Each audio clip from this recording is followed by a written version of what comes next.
Muy bien, mis queridos teleamigos. Les quiero recordar que este sábado tenemos 4 testimonios de cielo, infierno, muerte, personas que han muerto y nos van a contar lo de la experiencia que tienen. Una maravilla. Hasta las 10:30 de la mañana los recibimos en la Asociación María Santificadora en la carrera 51 con 103B, carrera 51 103B. Hasta las 10:30 de la mañana los podemos aceptar todavía. Estamos en vísperas de la Semana Mayor, como la iglesia lo llama tradicionalmente la Semana Santa, pero antes quería contarle una anécdota. Imagínense que un hombre de unos 32, 33 años llegó un día a la casa, allá a Belén, a decir que él había tenido intenciones de suicidarse porque se había quebrado, tenía unas máquinas de juego y con esas maquinitas vivía y ganó mucho dinero. Había comprado ganado, había comprado finca, tenía una mujer y un hijo, pero no era su esposa realmente, pero como ahora no se usa tener esposa sino amante, pues vivía y se puso él mismo a jugar en un casino y se arruinó, lo que suele pasar siempre. El demonio primero lo pone a ganar y después lo pone a perder hasta que lo arruina, lo desespera, lo suicida y se lo lleva para el infierno. Y este hombre se quería suicidar. Y el día que se quería suicidar se quedó dormido. Y dormido tuvo un sueño impactante, un sueño realmente en que vio a la Santísima Virgen María realmente, ¿no? Como una figura viva, real, y le dijo, no te preocupes por lo que te ha pasado, es decir, no ha pasado nada, es decir, perder plata no es nada, lo grave es perder el alma, pero Colombia va a vivir unas situaciones muy difíciles. Bueno, eso lo ha dicho muchos profetas y muchos videntes, unas situaciones muy difíciles, pues miren el vecindario cómo se está incendiando, ahí en la vecina Venezuela, y el humo ya se nos está entrando, pues a través de La Habana. Entonces, unas situaciones muy difíciles van a vivir. Dígales que hagan en todo el país, en todas las poblaciones, en todas las veredas, en todos los hogares, en todos los sitios, una campaña nacional con el rosario, que recen el rosario para mitigar, para disminuir, para menguar estas situaciones difíciles y graves a que se va a someter Colombia. Afortunadamente este joven no se suicidó, tiene un puestecito por ahí, un restaurante, y entró en el camino de Dios. Es la misericordia de Dios, ¿no? Como uno ve la Virgen y la ve como cuando me ha tocado la experiencia de ver almas del purgatorio, las ve de una forma como patente, como real, no es un sueño, es una visión como lo que estoy viendo ahora, ¿no? Perfecta. Entonces la Virgen le dijo, y le dijo que no se preocupara, le salvó su vida, le salvó su alma además, ¿no? Y a través de esa ruina, de esa quiebra y de todo eso, pues se fue a vivir solo y se vino para Bogotá, tiene un trabajito ahí muy modesto y de todas maneras dio un mensaje que les estoy comunicando, que yo creo que es un mensaje del cielo.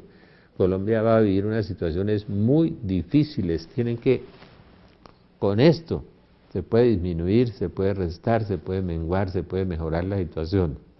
Si no lo hacemos, miren el país vecino, miren el vecindario lo que estamos viviendo, miren Ucrania lo que está aprendiendo, otra guerra civil, miren Laos, miren por todas partes, ¿no? Parece que somos medio tontos, perdónenme la expresión, yo no les quiero faltar al respeto, pero no sabemos discernir los signos de los tiempos, no somos capaces de discernir los signos de los tiempos. Aprovechemos esta semana, ya se está terminando la cuaresma, a algunos nos ha tocado realmente la cuaresma fuerte, dura, muy dura a algunos, sobre todo a las personas que están en un proceso de conversión, que le han dicho sí a Jesucristo, que le han entregado su corazón, o al menos una partecita de su corazón, que están tratando de convertirse, Entonces el espíritu lo arrastra al desierto para ser tentado por Satanás, como arrastró a Jesús al desierto. Y estos fueron unos 40 días muy duros que el padre Alfredo Campos, el director de la clínica San Rafael, me dijo un día: Rafa, es que el demonio en la cuaresma se suelta de una manera brutal y violenta sobre las personas que viven la fe y que añaden su cuerpo a la pasión de Cristo. Completo en mi cuerpo lo que falta la pasión de Cristo por la iglesia. En el imaginario popular, la pasión de Cristo es un crucifijo colgado, un señor colgado con una corona de espinas y una herida en el costado y unas cuantas heridas en la cabeza y en el cuerpo. Eso es apenas una pequeña cosa de lo que Cristo vivió. Uno no puede imaginarse cómo Dios, cómo siendo omnipotente, cómo conociendo dentro de 7.000 millones de personas y conociendo el nombre de todos los ángeles y de todos los planetas y de toda la creación, ¿no? Porque Él es el autor de la creación. ¿Cómo se puede desprender desde la eternidad, meterse en una molécula de polvo en la gran química del universo que es la Tierra, meterse, encarnarse en el vientre de una mujer de 15 años, convertirse en hombre, anonadarse, es la expresión de San Pablo, hacerse nada, se hizo una menos que una molécula, menos que un átomo, se metió en la historia de la humanidad, en la historia y en el tiempo, se metió en el espacio y en el tiempo que son el orden de la creación. Y Dios es eterno, Dios no tiene ni espacio ni tiempo. ¿Cómo se desprende del misterio trinitario? Aunque yo leía en estos días uno de los padres de la iglesia que dice que Dios permaneció en su divinidad junto al Padre y de todas maneras en su divinidad también estaba presente en la tierra. Tal vez Dios pueda hacer eso. Pero ¿cómo se desprende de ese amor infinito del Padre y se sumerge en el misterio de la encarnación? ¿Cómo Dios se hace hombre? Hombre. No se hizo ángel, ni siquiera ángel, se hizo hombre. ¿Para qué? Para poder rescatar al hombre. La palabra redención quiere decir rescate. ¿Y cómo lo rescata? ¿Cómo lo rescata? Pagando con su sangre. Los sacrificios expiatorios del Antiguo Testamento se hacían con sangre, y el día de la Pascua los judíos celebraban la Pascua matando los corderos, matando las palomas, matando estas cosas, un sacrificio de sangre una vez al año para expiar los pecados de ese año. Y Dios se hace hombre para pagar por una sola vez y para siempre todos los pecados de toda la humanidad, de todas las épocas, para restablecer la amistad del hombre con el Padre Celestial, para devolver la presencia del Espíritu Santo que se había ido en Génesis 6, que dice que el Espíritu se apartó de la tierra porque vio que el hombre no era sino pecado. El Espíritu Santo asistía a los profetas y a los reyes, pero no estaba en el pueblo de Israel porque era un pueblo que estaba sometido a la ley, a esos 600 preceptos del Antiguo Testamento, de los 5 primeros libros de la Biblia que se llaman la Torá o la ley. Entonces el pueblo, la nación de Israel, estaba sometida a la ley, y solamente el Espíritu Santo aparecía en Moisés, en Elías, en los profetas, y aparecían los reyes, pero no aparecía en el pueblo, estaban sometidos a la ley, ¿no? No tenían la presencia del amor de Dios, del Espíritu Santo. Y Jesús viene en el misterio de la cruz, viene a pagar por nosotros, a abrir las puertas del paraíso. Hoy mismo estarás conmigo en el paraíso, le dice al ladrón. No era un buen ladrón, era un ladrón malo como todos los ladrones. En Colombia sabemos algo de eso de ladrones, porque hay bastantes, pero creemos, ¿no? Todos son santos cuando van a confesar, pero el ladrón estaba en la cruz y se arrepintió, y entonces Cristo vino a eso. Esa sangre en el arrepentido lo salva.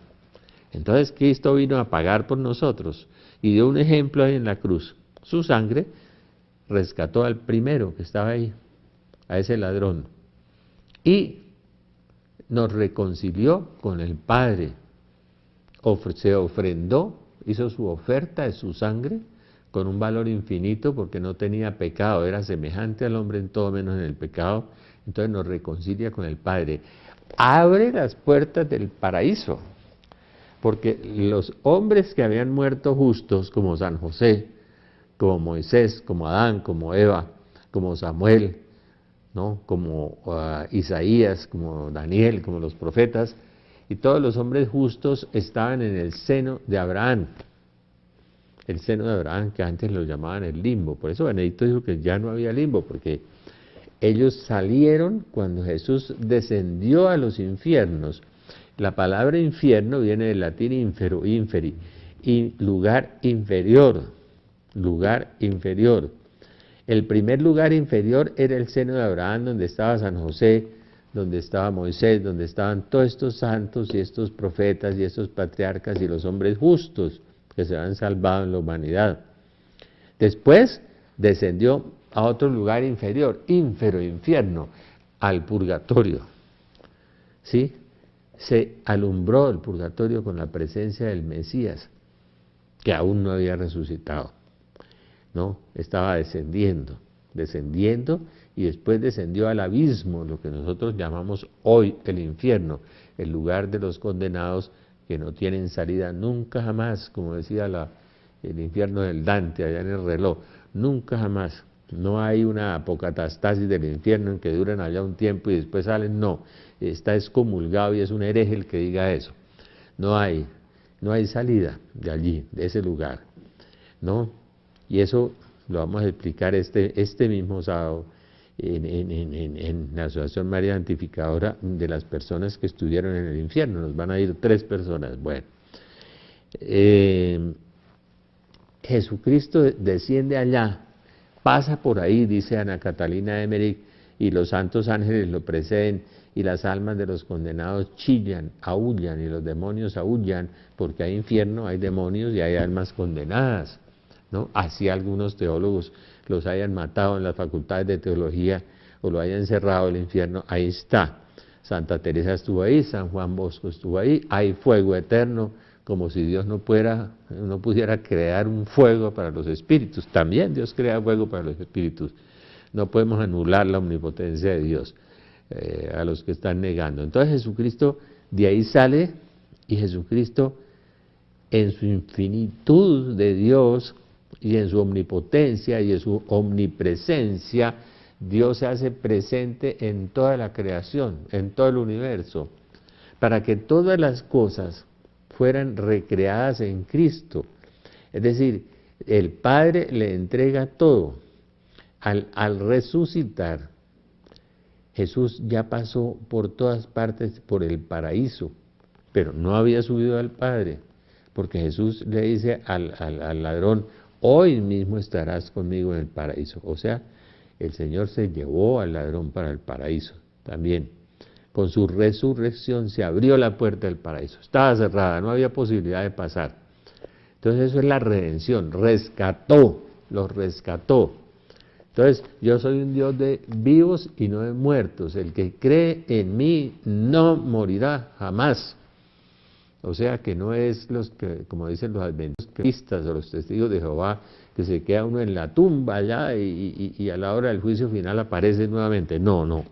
Ese mismo día, en ese mismo instante, Él resucita para bien o para mal.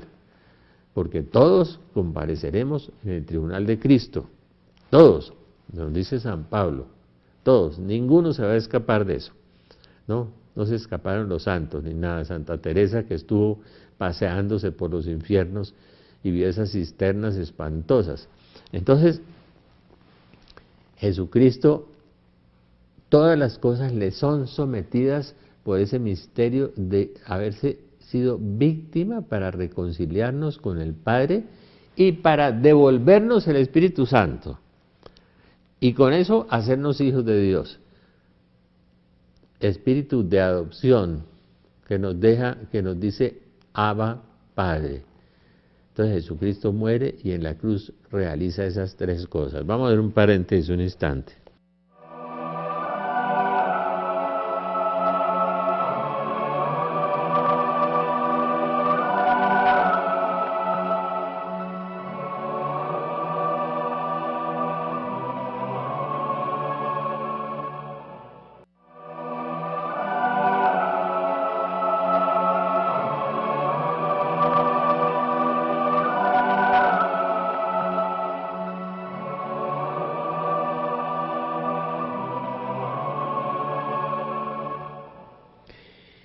Jesús, antes de morir, había dicho, es necesario que yo me vaya para que Él venga, el Espíritu de la verdad. O sea, está hablando, nos había dicho antes que tenía un papá, un padre, estaba Él, y ahora hay un tercero, Él venga, el Espíritu de la verdad. Por eso Dios es uno y trino, el Espíritu de la verdad, y la verdad es Jesucristo. O sea que la muerte de Cristo, el sacrificio del Calvario, la cruz, nos trae una reconciliación con el misterio de la Trinidad. El misterio de la Trinidad nos reconcilia con el Padre porque Jesús pagó por nosotros. Cristo me amó y murió por mí, dice el apóstol San Pablo, me amó y murió por mí. Ofrendó su vida por nosotros y con eso nos reconcilió, pagó por nosotros, nos reconcilió con el Padre, nos redimió, nos rescató. Y nos devuelve el Espíritu Santo, porque gracias a ese sacrificio, Cristo vino a liberarnos del infierno, del pecado y de la muerte. Yo no soy un Dios de muertos, yo soy un Dios de vivos, el que cree en mí no morirá jamás. O sea que la muerte es un cambio de escaparate, es un cambio de cuarto, como dice San Agustín. Los que hemos vivido esa experiencia, sabemos eso. O el libro ese famoso que salió en el Washington Post, en el New York Times, del médico que estuvo 7 días medio muerto, que estuvo en el inframundo. Nosotros también les vamos a contar cómo es el inframundo en este día de sábado. Ese médico cuenta en ese libro las puertas del cielo, es muy impresionante. Tiene muchos errores al final porque no era cristiano y no entendía lo que le estaba pasando. Ese viaje al inframundo, como le decían los griegos, que nosotros lo llamamos infierno, y que San Pablo dice el abismo. Entonces, Cristo muere por nosotros, nos reconcilia con el Padre, se ofrenda a sí mismo y nos devuelve el Espíritu Santo. Necesario que yo me vaya para que Él venga, el Espíritu de la verdad, el Espíritu de la verdad. Es decir, Dios uno y trino que se ofrenda al hombre en la cruz. Es un misterio, ¿no? Porque en la cruz se producen esas tres cosas, reconciliarnos con el Padre, ofrecerse el Hijo y devolvernos el Espíritu Santo. Al morir, Jesucristo entregó su Espíritu. No solamente es como el Espíritu de Dios que vuela hacia el Padre, sino que es el Espíritu de Dios que se entrega al mundo. El Espíritu de Dios entrega su Espíritu y entrega su Espíritu a la humanidad, al que lo quiere recibir, al que lo ama. Acuérdense de la condición para recibir el Espíritu Santo es que si alguno me ama, guardará mi palabra, y entonces, si alguno me ama, y si guarda mi palabra, entonces, ¿cuál condición? Amar a Jesús, guardar su palabra. Entonces mi Padre lo amará, y vendremos mi Padre y yo, vendrá el Espíritu Santo. Vendremos mi Padre y yo y haremos morada en la persona y nos volvemos templos del Espíritu Santo, inhabitaciones de Dios.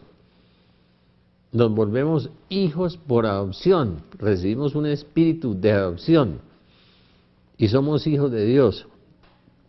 ¿Habrá algo mucho más importante que ser hijo de Dios? Pues no, ni todo el oro del mundo, ni que le regalaran a usted el sistema solar y los planetas y el universo, no es nada más importante, eso son cosas materiales. El ser hijos de Dios, los santos han tenido esa conciencia muy clara, que el reino de Dios está dentro de nosotros, que Dios está dentro de nosotros, y prueba de ello, y prueba de eso, es que solamente los cristianos, a lo largo de la historia, óiganlo bien, solamente los cristianos, ni los budistas, ni los mahometanos, ni los de Confucio, ni los de Connie Méndez, ni los de Hilde Strauss, ni los de la Bruja del Ocho, ninguno ha resucitado un muerto. Los cristianos han resucitado muchos muertos, pero muchos a lo largo de la historia, muchos. Solamente un santo, San Francisco Javier, hizo 123 resurrecciones. El padre Darío Betancourt, una. Los cristianos de la Polinesia hicieron 6 en la Polinesia. Los carismáticos en Caracas, 1. En Nueva York como 1. El padre José del Carmen López en la Clínica Palermo, 1. aquí, este jesuita santo. De manera que eso no lo hacen sino los cristianos, hacer crecer los pies, que los ciegos vean, que los paralíticos caminen. Es muy común en la geografía, en la vida de los santos, que eso suceda. ¿Por qué? Porque recibimos el Espíritu Santo. Porque el que crea en mí hará las cosas que yo hago y mayores aún, mayores. Y hay santos que han hecho cosas mayores. Sí, si tú le dices a este monte, quítate de ahí y pásate a otro lado, lo han hecho. Uno de los padres del desierto lo hizo, en un monte que le obstaculizaba la vista al mar. Entonces nosotros encontramos gente así, encontramos gente como San Vicente de Paúl, que funda sus famosas comunidades de las vicentinas y los vicentinos, y todas esas cosas de los laicos de San Vicente de Paúl regadas por el mundo entero, donde se asisten a millones de pobres, ¿no? En estas sociedades vicentinas. Un Francisco de Asís, cuya comunidad evangeliza Estados Unidos, México, parte del mundo, y aparece con unos santos que hacían milagros espectaculares como San Antonio de Padua. Un Ignacio de Loyola, que le toca la crisis del protestantismo, la rebelión, la desobediencia de Lutero, las guerras de los príncipes alemanes, y viene Ignacio y le puntualiza las verdades de la fe de la Iglesia, y produce santos como San Luis Gonzaga, santos inmensos como San Francisco Javier, como beatos por todas partes, más de 30 o 40 santos y más de 100 beatos y 1000 mártires, la compañía de Jesús. Obras de teología formidables como la del Padre Suárez y otros, de discernimiento de espíritus como el Padre Francisco Scaramelli. Es impresionante realmente lo que el Espíritu Santo va produciendo a lo largo de la historia, comunidades hospitalarias como los Camilos, comunidades hospitalarias como San Juan de Dios, más de 4.500 hospitales en el mundo, monjas que sostienen 7 países del África. La Iglesia es miles de instituciones por todas partes regadas, y además una fe impresionante como la de San Juan Bosco, milagros como las de Don Bosco, que reproduce las castañas en su bolsillo como Jesucristo multiplicó los panes y los peces, y como nuestro amigo Lino Sevillano hizo la multiplicación de los pollos, y como yo vi la multiplicación de los tamales en los tuburios de México, que con 16 tamales comieron 360 personas y los 16 tamales quedaron en la olla, para los que están negando la multiplicación de los panes y los peces, otros bárbaros en la teología que quieren negar la omnipotencia de Dios. Entonces todos esos fenómenos han sucedido en la historia y miles de fenómenos. La Virgen, la última entrega que Jesucristo hace en la cruz, que hace la donación de sí mismo, que hace la reconciliación con el Padre, que hace la entrega del Espíritu Santo, lo que le quedaba en su corazón de Dios y en su corazón de hijo y en su corazón de hombre, era una cosa que él amaba mucho, una persona extraordinaria, única, carne de Jesús, carne de María, sangre de Jesús, sangre de María. Él era hijo de María biológicamente 100%. Y era su sangre y su carne, inmaculada, porque él no tuvo pecado, porque fue semejante al hombre en todo menos el pecado. Entonces, ergo, luego su mamá tampoco podía tener, porque el pecado se hereda en la sangre y en la carne. Salmo 50 o Salmo 51 en Miserere. Y se acordó en la cruz de que él debía quedarse a solas en el dolor absoluto de un hombre que no ha sufrido tanto como él ninguno. Y se acordó que le quedaba algo en este mundo, y era su mamá. Iba a entregar el misterio trinitario en la cruz, lo iba a entregar completamente, reconciliarnos con el Padre, entregar su propia vida y devolvernos el Espíritu Santo.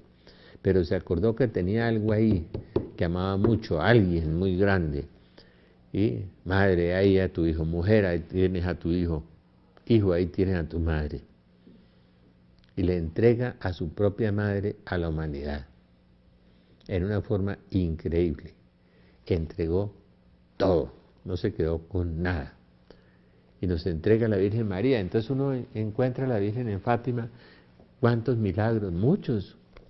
En Lourdes dicen que son más de 6 millones de curaciones, de milagros, de conversiones, de resurrecciones, de cosas extraordinarias, convertido un premio Nobel de la medicina, que era ateo, certificando los milagros de Lourdes, Alexis Carrel, convertidos ateos por todas partes. En Yugoslavia se convierten más de 25 millones de personas, se sanan, milagros del sol que danza, que el sol que baila, el sol que aparece en el cielo. Eso no pasa en el budismo, ni en Mahoma, ni en Confucio, ni en los ateos, ni en los comunistas, ni en los de la izquierda, ni en Mercosur. Eso no pasa por ahí, ¿sí? Eso pasó en la Iglesia Católica y sigue pasando en la Iglesia Católica. Que nos toca poner cuotas de sangre muy altas, por supuesto. Nosotros nos quejamos mucho de la sangre de los judíos, y a mí me duele mucho porque nadie quiere tanto a los judíos como yo, ¿no? El Señor era judío, la Virgen era judía, ¿no? Yo les agradezco mucho una vez que me invitara la Minbank de Israel a Israel, y lo que los han perseguido a lo largo de la historia es lamentable, deplorable, doloroso y censurable y reprochable y todo, pero a nosotros nos han perseguido más.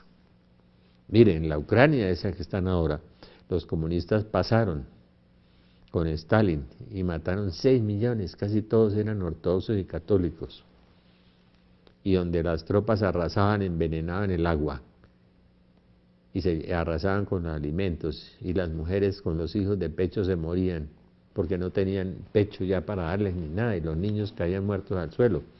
En Ucrania fue horroroso eso. En Camboya, en Corea del Norte.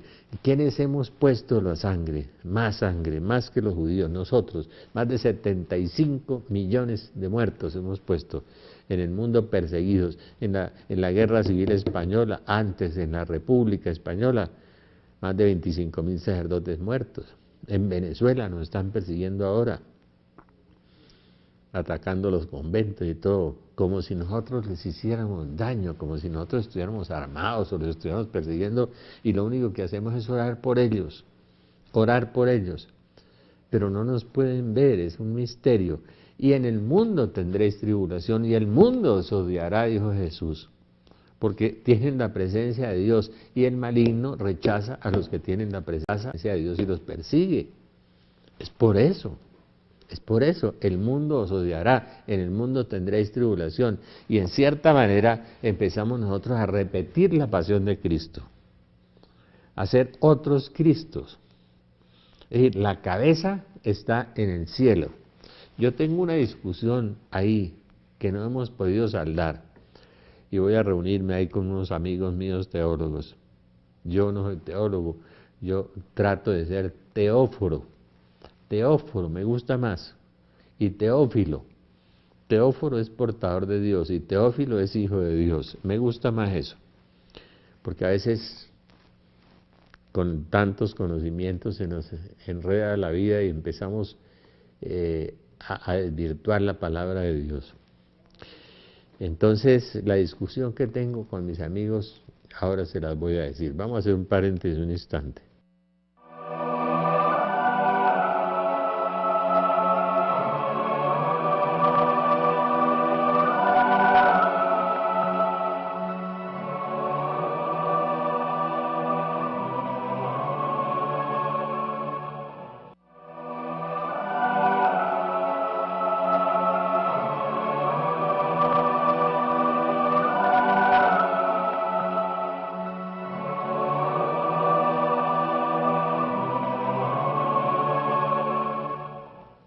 Muy bien, entonces yo tengo una discusión con mis amigos teólogos, pero digo, yo prefiero ser teóforo, quisiera ser mejor teóforo, portador de Dios.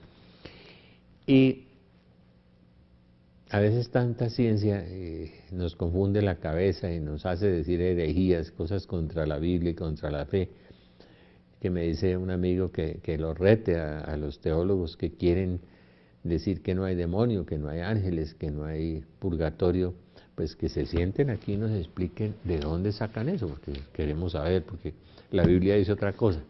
Y el magisterio de la iglesia dice otra cosa. Sería muy bueno que nos enseñaran, o si la iglesia durante 2000 años se equivocó, y ellos son los que ahora descubrieron la razón después de 2000 años. No. Es que mi amigo dice que los rete, pero no creo que venga ninguno a explicarnos ese misterio de cómo la fe ha cambiado en estos 2000 años. Bueno, mire, Cristo es la cabeza de la iglesia. Cristo resucitó glorioso. Lázaro no resucitó glorioso, Lázaro se volvió a morir. Y el hijo de la viuda de Naín, también la hija, se volvió a morir. Los que resucitó San Francisco Javier, los 123, se volvieron a morir. Algunos de una gripa, de un accidente, de cualquier cosa, murieron. De modo que la resurrección es una muestra del poder de Dios y de que nosotros tenemos el Espíritu Santo y de que nosotros somos la única y auténtica religión verdadera, ¿no? Tenemos 2000 años de historia, ¿no? Y muchas cosas, muchos millones de luces, más a favor que los focos de oscuridad que tenemos, y que Juan Pablo II tuvo la honestidad de aceptarlos, de reconocerlos, pero yo no he visto uno de la izquierda que salga a reconocer las masacres de Stalin o las masacres de la guerra española, de la izquierda española, o la izquierda de Camboya, o la de Corea, o la de Rusia, o la de China. Todas esas atrocidades que han cometido en la historia no las han reconocido. Nosotros reconocimos nuestros errores, pero tenemos millones de luces que parece que ellos no tienen tantas, ni tan poquitas tampoco. Bueno, entonces Cristo es la cabeza de la iglesia. Cristo es la cabeza. Y Cristo resucitó y nos dijo que nosotros éramos el cuerpo de la iglesia, el cuerpo de Cristo. De manera que nosotros participamos de la pasión de Cristo. Por eso dice Pablo, completo en mi cuerpo lo que falta la pasión de Cristo por la iglesia. Entonces, mi debate con los teólogos es muy fácil. Cuando la Virgen se aparece, o Cristo, el Señor, se aparece, y dice que está sufriendo mucho, Dios infinito, Dios todopoderoso, Dios eterno, Dios glorificado, Dios luz, Él no puede sufrir como sufrimos nosotros. ¿Por qué Jesucristo se hizo hombre? Para tener sistema nervioso, músculos, carne, sangre, psicología, para que lo traicionaran, para que sus amigos lo abandonaran, para que le hicieran esa tortura de varias horas a golpes, le metieran clavos, todo eso que el Señor pagó por nosotros. Porque como espíritu, porque Dios es espíritu, no podía sufrir. No creo que Dios pueda sufrir, ni creo que la Virgen glorificada pueda sufrir. ¿Qué pasa cuando la Virgen dice que llora sangre, que sufre por nosotros? Pues yo creo que el Espíritu Santo que está en nosotros y que nos hace hijos de Dios y que nos hace cuerpo de Cristo, nos hace sufrir. Es decir, somos nosotros realmente los que estamos sufriendo. Y cada vez la iglesia verdadera, la iglesia fiel a la sana doctrina, la iglesia fiel a la palabra de Dios sufre más y más y más, ¿no? Cada vez la iglesia es más perseguida, más calumniada, más vilipendiada, porque está participando de la pasión de Cristo. Entonces cuando la Virgen, que está unida a Cristo, ¿no? Y esos son más un solo espíritu, porque la Virgen, el Espíritu Santo se la llenó de gracia, o sea, llena del Espíritu, y el Espíritu Santo estaba sin medida en Jesús, y carne de Cristo, carne de María, sangre de Cristo, sangre de María, pues es como una unidad, ¿no? De alguna manera, siendo dos personas diferentes, el papá, la mamá y el hijo, pero es como una unidad. Cuando la Virgen dice que sufre, yo creo que somos los hijos de María. Dice el libro del Apocalipsis, el dragón salió a perseguir a la mujer. El dragón salió a perseguir a María y a la iglesia, a la mujer, Apocalipsis 12. Pero no pudiéndole hacer daño a la mujer, porque es que el demonio no le puede hacer tocar a la Virgen María, no puede, no tiene ninguna posibilidad. Entonces se fue a perseguir al resto de sus hijos. Es curioso, el texto del Apocalipsis. Entonces el resto de sus hijos son los que la aman en la iglesia. son los católicos fieles, son los católicos ortodoxos, son los católicos que viven la palabra de Dios, a perseguir el resto de sus hijos. Entonces a mí mucha gente me dice, ¿por qué me está pasando estas cosas? Digo, porque el dragón está suelto. La Biblia dice que el demonio ha bajado con gran furor a la tierra porque sabe que le queda poco tiempo. A los que no la aman, pues el demonio los hace prosperar, y viene la teología de la prosperidad, el éxito, ¿no? El dinero, el poder, y entonces cambian la religión por un negocio, ¿no? Y terminan, como decía un famoso pastor evangélico que era un hombre bueno, decía que todos esos teólogos de la prosperidad están arrastrando millones de almas al infierno, porque no los deja participar de la cruz de Cristo y de las buenas obras. Y la fe sin obras es una fe muerta. Entonces el Espíritu Santo nos ayuda a hacer buenas obras, pero también nos hace participar de la pasión de Cristo y nos arrastra al desierto para ser tentados por Satanás, y nos ayuda en la purificación de cada hombre. Si te prestas a servir al Señor, prepara tu alma para la prueba, endereza tu corazón, mantente firme, no te aceleres en la hora de la adversidad. Eclesiástico capítulo 2. De modo que muchas veces la tribulación, la enfermedad, el dolor, ¿sí?, las pérdidas, la humillación, muchas veces son parte del plan de Dios en nuestras vidas para santificarnos, para desplumarnos, para quitarnos más del ego, para bajarnos, para abajarnos, para llamarnos a la humildad que nos cuesta tanto. A mí me cuesta mucho, es tan difícil. Y San Agustín dice que sin humildad no vale nada, ni el amor, ni nada. No vale nada. Y que sin amor tampoco vale nada, ni siquiera, dice Santo Tomás de Aquino, que se reduce como el valor de los sacramentos. La Eucaristía, que es la actualización del sacrificio de Jesús en la cruz. Porque Jesús, amándonos mucho, nos amó hasta el extremo. Y Jesús nos amó tan el extremo de Dios es infinito. Y fue tanto hasta el extremo que quería regresar al Padre porque tenía nostalgia de Dios. Claro, regresar al Padre, y esa era su misión, resucitar, regresar al Padre, reconciliar las cosas en Cristo, y cuando todas las cosas estén reconciliadas en Cristo, devolverle al Padre todo lo que le entregó. Y Cristo quiso hacer eso por nosotros, pero nos dejó a nosotros participando, devolverse al Padre y quedarse con nosotros. Quería hacer las dos cosas. Y dijo, yo estaré con vosotros hasta la consumación del mundo, hasta la consumación de los tiempos. Y buscó la manera, de una manera muy de Dios, muy infinitamente inteligente, de regresar al Padre y de quedarse con nosotros. Y es Juan capítulo 6, el discurso sobre la Eucaristía, el sacramento por excelencia, el más importante de todos. Esto es mi cuerpo que será entregado por vosotros. Hagan esto en conmemoración mía, háganlo. Y repetir la pasión de Jesús, que es lo que se repite sobre el altar cuando el sacerdote consagra. A mí por eso me asusta tanto cuando en las iglesias empiezan a bailar y a hacer palmas y a correr, a hacer besos de paz, porque está presente Dios ahí, o suena el celular, ¿sí?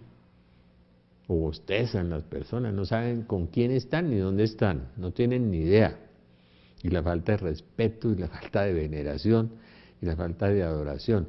A mí me encantan los polacos que oyen toda la misa, toda la Eucaristía, la oyen de rodillas, toda, ¿no? Porque saben qué hay ahí, quién está ahí. Entonces Cristo quiso regresar al Padre y quedarse con nosotros y convertirse en comida y bebida, en pan. Y entonces empieza ese discurso, yo soy el pan vivo bajado del cielo. El que come mi carne y bebe mi sangre tiene vida eterna. Yo estoy en él y él está en mí. Entonces a mí me parece una promesa tan profunda, tan grande, y viene de Dios, y Dios no puede fallar en sus palabras porque Dios no puede mentir. Dios no es hombre para mentir, ni es hijo de hombre para cambiar, nos dice la Biblia. En eso no se parece a nosotros en nada. Él quiere que nosotros seamos como Él, que no digamos mentiras, que no cambiemos, que seamos como Él, llenos de amor. Entonces, se queda con nosotros para que nosotros comamos su cuerpo y su sangre y nos transformemos en Él. Esa es la teoría, para ayudarnos a crecer en Él, para ayudarnos a ser otros Cristos, para alimentarnos para la vida eterna. Mi carne es verdadera comida, mi sangre es verdadera bebida. El que come mi carne y mi sangre tiene vida, yo estoy en Él y Él está en mí. Los santos se han ido transformando en otros Cristos a través de que comulgan. Nosotros a veces comulgamos y perdemos la eficacia, lo que eso debía hacernos. Lo perdemos porque vivimos en pecado, o porque lo hacemos superficialmente, o porque no sabemos qué estamos haciendo, o porque no somos coherentes con lo que comemos y con lo que vivimos. Por eso en la Eucaristía la Iglesia nos propone 2 banquetes. El primer banquete, la palabra de Dios. El primer banquete, la palabra de Dios. Nos hace unas lecturas para que oigamos la palabra de Dios y después de comulgar salgamos a vivir la palabra de Dios. Pero como no vivimos la palabra de Dios, lo que comemos se hace inocuo, se anula, se pierde. ¿Ve? Pero si nosotros vivimos la palabra de Dios, nos la comemos, nos vamos santificando. ¿Por qué la Iglesia tiene cadáveres incorruptos? Y no tienen los mahometanos, ni los masones, ni los ateos, ni los brujos, ni los de Confucio, ni los de Connie Méndez, ni los... nada. Cadáveres incorruptos como si estuvieran vivos, con el brillo de los vivos. San Juan Bosco, la Subirú, la vidente de Lourdes, la Laurea, Ana Catalina Laurea, la vidente de la medalla milagrosa. ¿Cuántos santos incorruptos? San Francisco Javier, que estuvo incorrupto tantos años y le quitaban las falanges y las manos porque las reliquias aún sanaban a los enfermos y aún las sanan todavía. Esa es otra cosa milagrosa en los santos, en las reliquias de los santos católicos. Entonces, nosotros tenemos cadáveres incorruptos. Juan 23, que van a canonizar ahora, que va a ser santo. ¿Por qué? Por la Eucaristía. ¿Ustedes no sabían eso? El capítulo 10 de la primera carta a los Corintios. El cáliz que bendecimos es comunión con la sangre de Cristo, como una unión. Y el pan que bendecimos es comunión con el cuerpo de Cristo. 1 Corintios 10. Vamos a hacer un paréntesis un instante.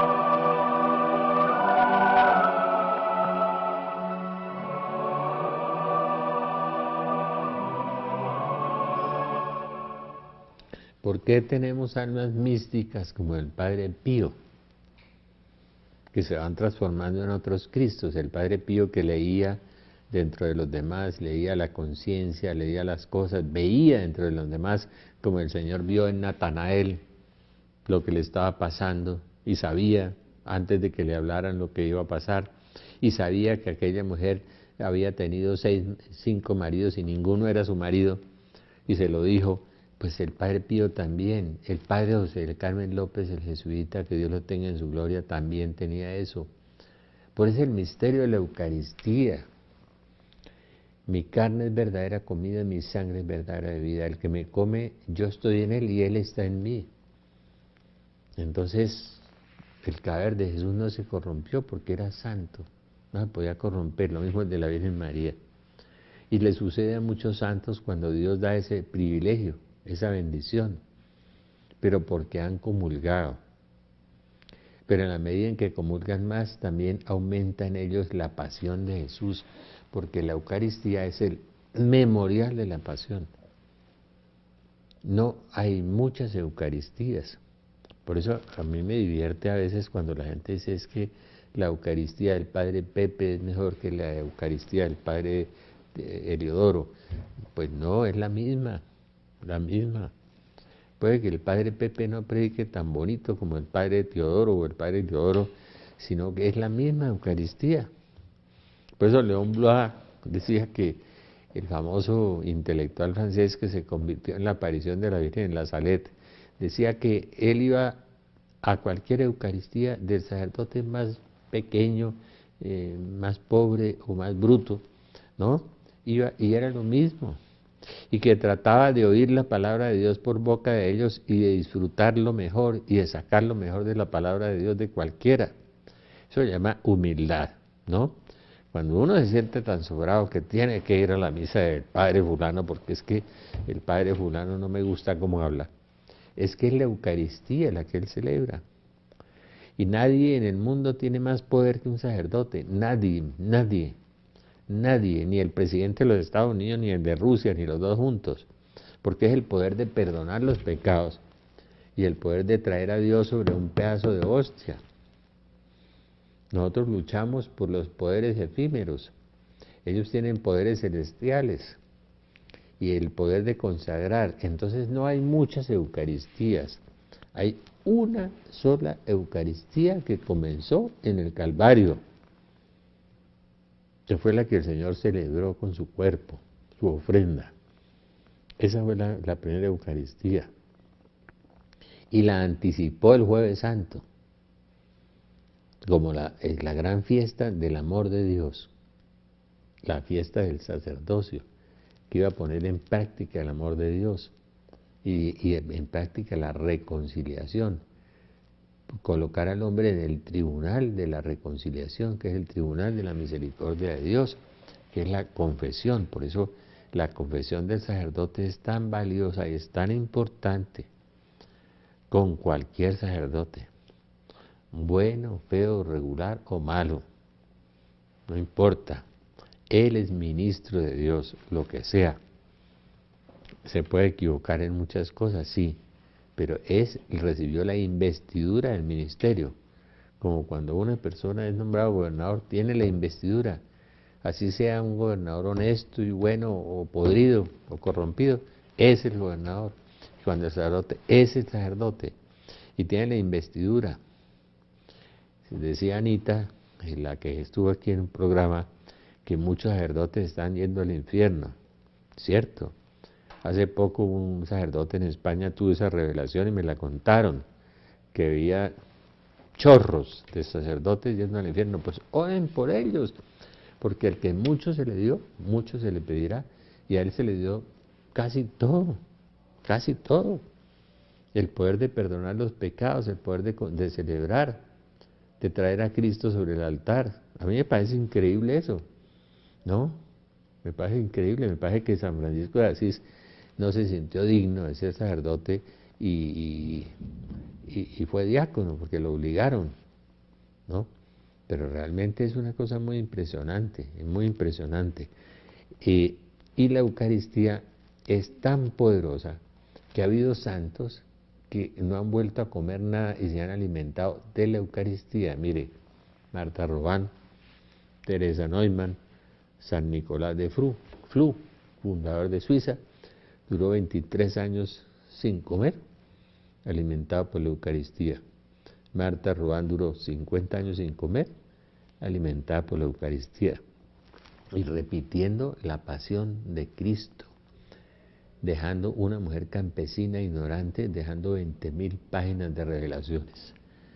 Señor Jesús, que te conozca, que me conozca. Señor Jesús, enséñame a amarte, enséñame a amar. Virgen María, Madre de Dios y Madre nuestra, inúndanos con la gracia de tu llama de amor, ahora y en la hora de nuestra muerte. Amén. San José, ruega por nosotros. Espíritu Santo, ilumínanos y santifícanos. Nuestro santo ángel de la guarda, velad por nosotros. Amén.